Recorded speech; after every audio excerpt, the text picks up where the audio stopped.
Federal government reviews effects of a flood in Nigeria as dry season kicks in the northern states of the country. Oil prices fall and stocks are affected by Federal Reserve's interest rate hike. These and more will be coming your way on Business Express on the network service of the Nigerian Television Authority, the NTA, and we're reaching you live from Abuja, the nation's capital. I am Leah Katung Babatunde.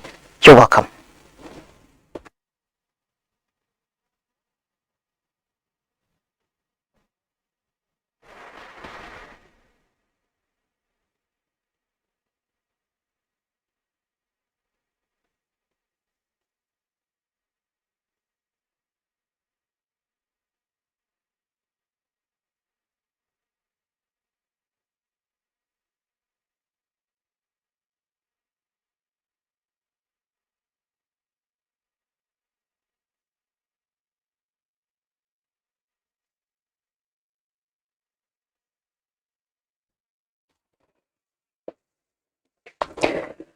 Oh, well, we begin our program this morning, of course, going straight to Lagos to look at issues around the capital market and how the stock exchange has fared in the coming months, and in the previous months. Now, weeks back, there's been a pattern that has not been favorable to investors as profit taking continues to characterize the market, drawing down the stock exchange's all share index.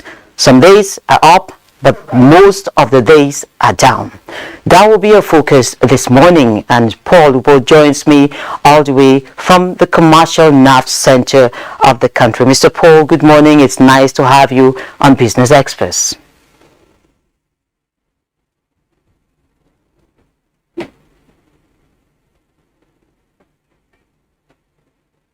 Can you hear me?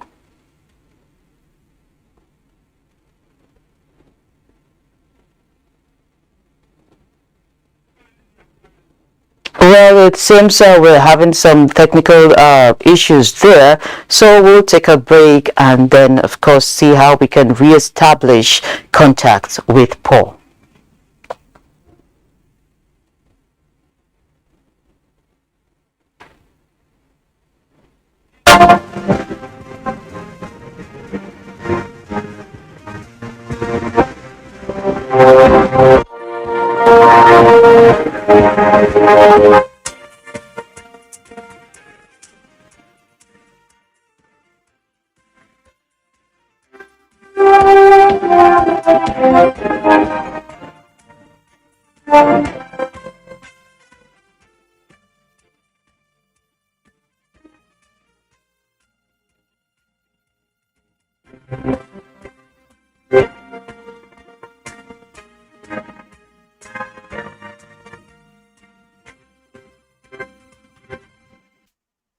Well, of course, some days these issues keep creeping in, but then I would like to inform you that the Central Bank of Nigeria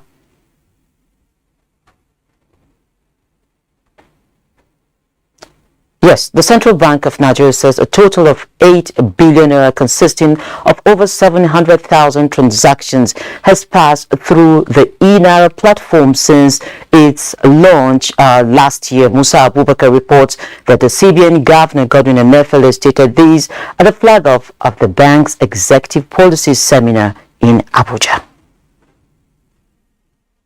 With over 2.5 million daily visits to the e-Naira website and over 700,000 transactions recorded amounting to about 8 billion naira, the central bank digital currency is set to be gaining acceptance. The bank is primed to reach lofty heights in the adoption and integration of the digital currency in collaboration with the federal government and other relevant stakeholders as we continue to unlock new phases and possibilities in the facilitation of a reduction in cash processing costs and an efficient payment ecosystem in Nigeria. Thank you very much. CBN executives here at the 2022 annual seminar are prioritizing digitalization of money and monetary policy to build on success of the e-Naira. This is by taking advantage of gains such as enhancing tax collection, social welfare transfers, and provision of benefits that will enhance the goal of cashless policy in Nigeria. Central banks and financial sector regulators are increasingly providing the enabling environment for fintech and financial institutions to thrive. Recent efforts by central banks have been focused on expanding payment system infrastructure, catalyzing interoperability, and facilitating faster retail payments. The gains of digitalizing money for the growth and development of the nation's economy are enormous and have the capability to streamline our current financial status. Like in the past, the seminar is expected to provide significant inputs and policy options to address emerging monetary and financial challenges confronting the country. In Abuja, I am Musa Abubakar. Thank you, Musa. Underfunding the Office of the Auditor General of the Federation may undermine federal government's efforts in fighting corruption. This was the view of House of Representatives Committee on Public Accounts during the Budget Defense session with the Auditor General. National Assembly correspondent Lami Ali reports. The Office of the Auditor General of the Federation has the constitutional mandate of monitoring the income and expenditure of ministries, departments and agencies of government, a task that is similar to one of the legislators. Perhaps that explains why they feel funds allocated to the office are meager. The budget 2023 proposal, 2,518 proposed. Then the budget office is giving an envelope of 62,701,529. Why would you allocate several billions to auxiliary institutions and you are giving 62 million naira to the Office of Auditor General of the Federation? They are understaffed, they are undermined, they cannot conduct performance audits.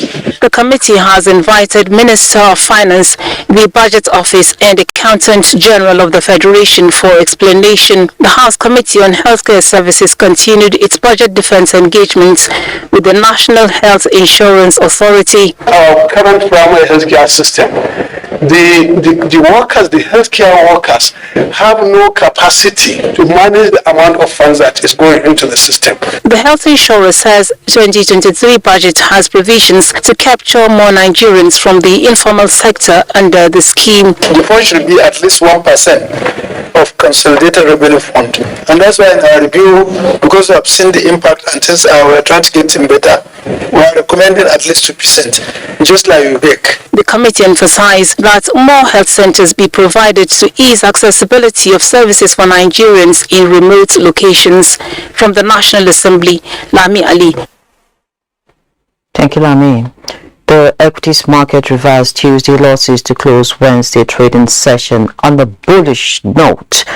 Now the all-share index, of course, increased by 1.23% to close at 44,283.02 points. A total turnover of 155.407 million units of securities worth 1.5 billion in 3,796 deals were recorded on the floor of the exchange.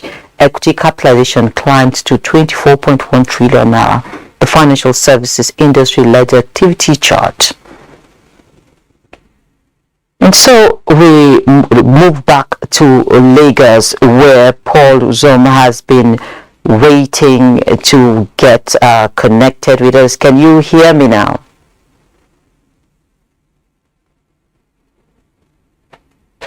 Good morning, Mr. Paul. Yeah, good morning.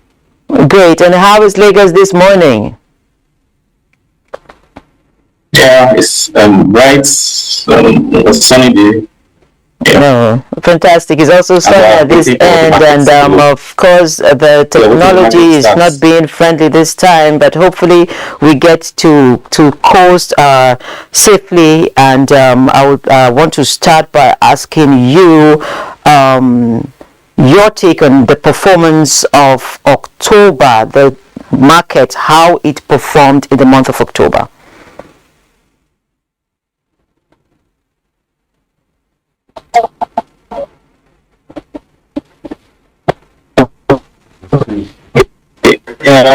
In our market that last weeks, very last week of September, there was a policy rate adjustment in Nigeria with the central bank increasing the monetary policy rate from 10% to 15.5%. That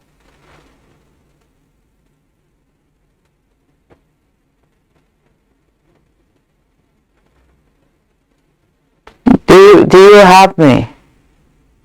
that I'm afraid we will need to go off and then return to Mr. Paul again, because the network connection is giving us some real problems this morning. One of those days, you might say, but let's go to the global market where Neka Oko is having some details for us. Stocks in Asia dropped on Thursday after the Federal Reserve Chairman Jerome Powell signaled further hikes ahead after raising rates by 75 basis points as expected. Hong Kong's Hang Seng Index fell 0.01%, leading losses in the wider Asia-Pacific trading session.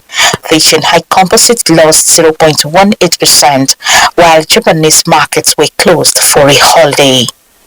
U.S. stock futures were up early Thursday morning after a volatile session following the Federal Reserve's latest interest rate hike. The Dow futures gained 0.11%, S&P 500 advanced 0.13%, and the Nasdaq 100 climbed 0.2%. Stocks in Europe are heading for a negative open as global markets react to yet another rate hike from the U.S. Federal Reserve. Analysts had widely expected a 75 basis point hike from the Federal Reserve, marking its fourth increase in a row as it seeks to battle rampant inflation. However, African stocks, though open, are yet to post numbers this morning. Thank you, Neka. And well, there will always be a way. Technology has made life that easy for us. So we return to Lagos, and Paul Uzom is still hanging in there. Thank you so much for hanging it there. And perhaps we can continue from where we got yanked off. Your recap of last month's performance. Okay. Last month, the market lost about 10.5%. The fall in the market was attributable to changing macroeconomic circumstances. The Central Bank has increased interest rates by 150 basis points from 14% to 15.5%. And you had, from international things, you had interest rate hike, rising interest rates from US, which is causing reverse flow of foreign portfolio investment from all emerging markets back to the US. So you're having a lot of sell pressure in the market. Notably, last month we saw Airtel Africa falling from 2,000 naira per share to 1,205 naira, which is a 36% drop. That fall in Airtel Africa, as well as the fall in price of Capital and then Tesla, which are the market most capitalized stock, which are part of the market most capitalized stock, led to the market falling as much as 10.5% for last month. And though at the tail end of the month, that last week, we started seeing results coming from the company, that's the third quarter results, which showed us those few companies, that the number of companies that have shown resilience despite the tough economic climate, notably from the banking sector, which has shown positive growth despite the tough economic times. And for companies in industrial goods, like notably Cement, Lafarge, then consumer goods stocks like Guinness, Nigerian breweries did not show impressive results. So we expect those the results that came out in Q3 to feed into market performance in month of October, while the Nigerian market lost 10.5%. I think that sentiment, the losses in the market, was shared across several African countries. It's not just Nigeria alone. We have several African countries which are emerging markets having sell-off as well. So it's not unique to Nigeria. Okay, while it's not unique to Nigeria, 10.5%, has it happened before? Well, it happened, same things like it happened before. But in our case, I think it's unique. You attribute it to just three heavy capitalized stocks. Airtel Africa lost 6%. Airtel Africa represents about 16% of the market weight. So the Nigerian stock market capitalization weight for the market. So when you have a stock like that, and it was capitalized stock, once you have a stock like that having a sell-off or a sharp fall in price of about a third of the price, you expect that that will impact on the market index. And again, why are we having it across Africa, not most emerging markets? Is because we're operating a globalized market. We have enough investors who are doing a lot of offshore investment. Most of these offshore investors are in the US, and now that interest rate is moving in the US, most of them are withdrawing, they're calling back their foreign portfolio flows that are outside in emerging markets and other markets of the world. So what you are seeing is that they are selling off their assets and trying to repatriate funds. Do you see this trend continuing throughout this year? Yes, there are a lot of apart from that interest rate. As interest rate is rising in US, the Fed just increased rates just yesterday to 3.75 to 4%, and that is making all central banks all over the world to react to this. In Nigeria, for instance, we have increased significantly this year. We're having another monetary policy meeting at the last week of this year. So this increase in rate has created a new existing asset class that made the fixed income investment very, very attractive with investors now comparing returns in both the fixed income and equity market space and trying to rebalance their portfolio, reducing some bit of exposure to equities and moving to fixed income. For instance, Treasury bill, the last auction Treasury bill, we saw bills rising as much as 14.5%.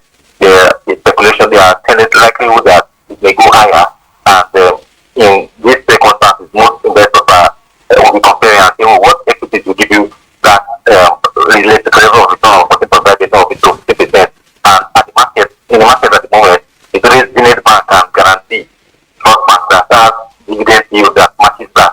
So because that's what's happening in the second space, we expect that investors will just only migrate to only those securities that have capacity to match the rising yields in the fixed income. So going towards the end of the year, there are a lot of factors that will be at play. One, what will central banks do in the next monetary policy meeting? Will they increase rates further? Would we see 1 year TD rate rising beyond where we are seeing? What we are seeing at the moment, we are having a pre-election year. We're just about 4 months for the presidential election. Typically, on pre-election years in Nigeria are not so good for the market. If you go back to 2014 years, just a year just before the election, have never been too good. Though this year, even despite the loss we recorded last month, our market is still positive. We recorded about 3% gain year to date. That's what the market has done, which is still better than what you see in many markets globally, especially in African markets, which many of which are taking serious this year. Okay, Ahmed Sincerely, thank you for making out time to speak with us this morning. I've been speaking with Paul Uzum, equity trader, Planet Capital Limited, all the way from Lagos, the commercial nerve center of Nigeria. Thank you. Thank you. And so we move to the export industry, where the Nigerian Export Promotion Council (NEPC) is resolving to increase imports of non-oil produce in the country, and to that end it is meeting with state actors to ensure the promotion and development of grassroots non-oil export across states of the Federation. Comfort Amadou brings us that report. Nigerian's non-oil export performance has been on the onward movement within the last year, all thanks to the sustained efforts of the federal government to diversify the nation's economy through the Nigerian Export Promotion Council Export for Survival program for an inclusive and sustained economy. One state, one product program is the latest strategy the NEPC has designed to expand and develop non-oil export at the grassroots level. This meeting between the NEPC and Council for the Chairman and Secretaries of the State Committee on Export Promotion is to ensure the implementation of the one state, one product at the grassroots. What we are saying is that a state may have maybe 5, 10, 20, 30 products, but we concentrate on one for maximum impact or maximum benefit. The state actors are aligning with the NEPC's agenda for each state of the Federation, including the Federal Capital Territory, focusing on at least one product to develop for export. We are working on rice, onions, mostly perishable items. Actually, we are working, and we have the markets, and we are promoting some crops, especially tomato, to be exported. The NEPC is also in synergy with the National Orientation Agency to strengthen non-oil export at the grassroots. In Abuja, Comfort Amadou. Thank you, Comfort, and we move straight to our Surviving COVID-19 series.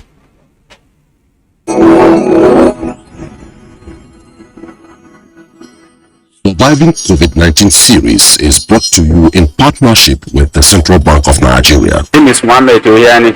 I'm a fashion designer at the Abuja, started from Benin City since 1997. Before I moved from there to Abuja. Through the COVID, the business is down. Because all my customers, they cannot. I'm living in Leah. From Leah to that side, as lockdown, my business is just closed down. Till now, we are still struggling to put it in order, which is the main thing. We need financial assistance. Because all those people that are supplying me, like from Onisha, because I always buy from them from Onisha on credit, so that I'll be paying them when the market is okay. But see that COVID-19, when the market down, I can't meet up again. So the business just to survive, we are on it now. No, not like that before. But let's say we have a good neighbor, which is a civil servant who assists us. Because that time, a businessman that will stay up to 3 months indoor, without moving out, he can't get anything. And some of my customers who get mercy of God, when I call them, shall see how the situation be. Who I civil servant, some send 5,000, some 7,000, just to support. That my neighbor that is civil servant, whenever he receive, he gather us and give us something, so that to put our children in order. I had it, we applied, but we didn't get it. If I can get it, my business will move more than as I am now. Because the business I am getting to over 30 years, it's not a new thing for me to expand more. But the problem is financial. You learn, let's say, I'm really down because I really pray that situation will not come up again. That's only that will be prayer I have, because that thing I see a lot. But since I was born, that's my first time I experienced hardship.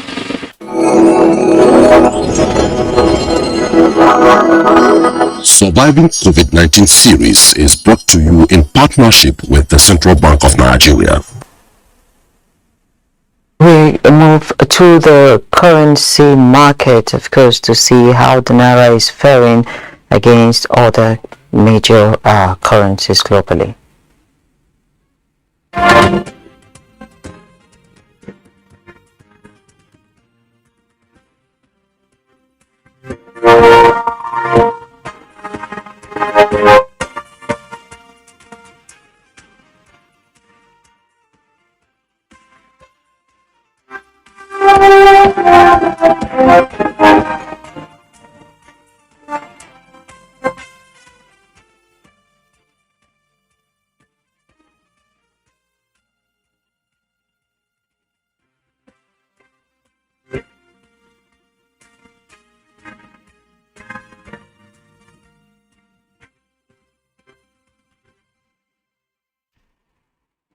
course, it was a very, very turbulent ride, but here we've coasted to safe terrain, and we've come to the end of this episode of Business Express. Remember to keep in touch with us, so do send in your comments, observations, and suggestions.